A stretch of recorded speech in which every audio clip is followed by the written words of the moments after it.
I'm just gonna turn the key. Okay. Now, Commander Sherry could not have been the commander here in the 60s because this is a combat position. And in the 60s, the Air Force did not allow women in combat positions. But in the 70s, the Air Force wised up and started allowing women in combat positions. So poof, magically, Commander Sherry appeared. Now, Commander, I'm going to be your deputy commander for the day. Is that okay? Okay. All right. Now, one of us has to explain all the equipment in the room. And you are. She's already got it out. Pretty sharp commander. Okay, I like to start over here with the red safe. That safe is called the Emergency War Order Safe. There's two combination locks on it. One belongs to Commander Sherry. The other one belongs to myself, the deputy commander. The Air Force gave us the locks. They said, learn your combination and don't share it with anyone. So as you can see, it takes two people to open the safe. We'd have to be in agreement. Now, when the next crew comes down here to relieve us, they're going to bring their own locks. And at that time, the commander and I will go over there, open our locks, and open the safe. And with the incoming crew, we're going to verify the contents of the safe. When the incoming crew is satisfied with the verification of the contents, they're going to place their locks on the safe. You and I will pick up our locks and go home, because that act of them putting their locks on the safe signifies the start of their shift.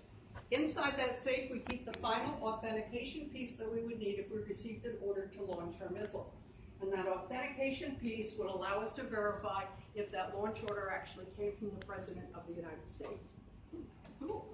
Next, we have 3 racks of radio gear. Communication couldn't be more important to the crew down here. After all, they were sitting here waiting to receive an order to launch their missile. Secret code.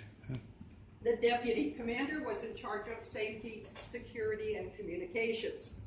Next, we come to what's called the alternate launch officer's console here. This was the deputy commander's domain. First thing we come to in the deputy's domain is the launch clock. The launch clock is different from the lunch clock.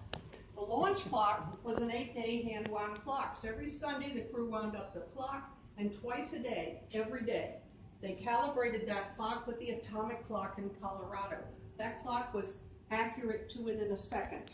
Does anyone know what type of time is shown on the face of that clock? Zulu.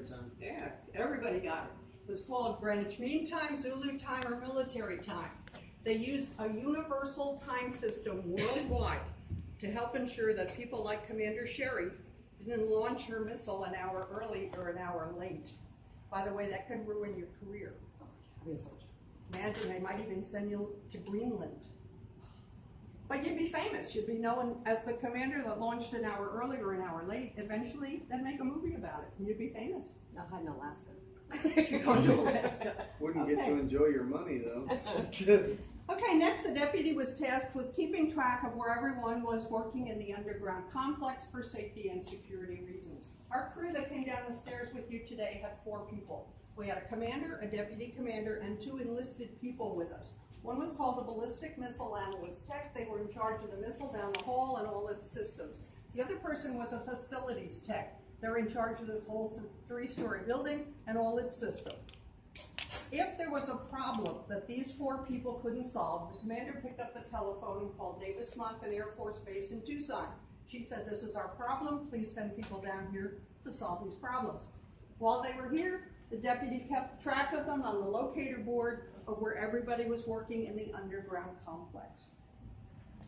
Next, we have our power control board. We got our electricity from the power company, just like you do your homes. The difference for the crew here, they had a missile that required a continuous source of electricity.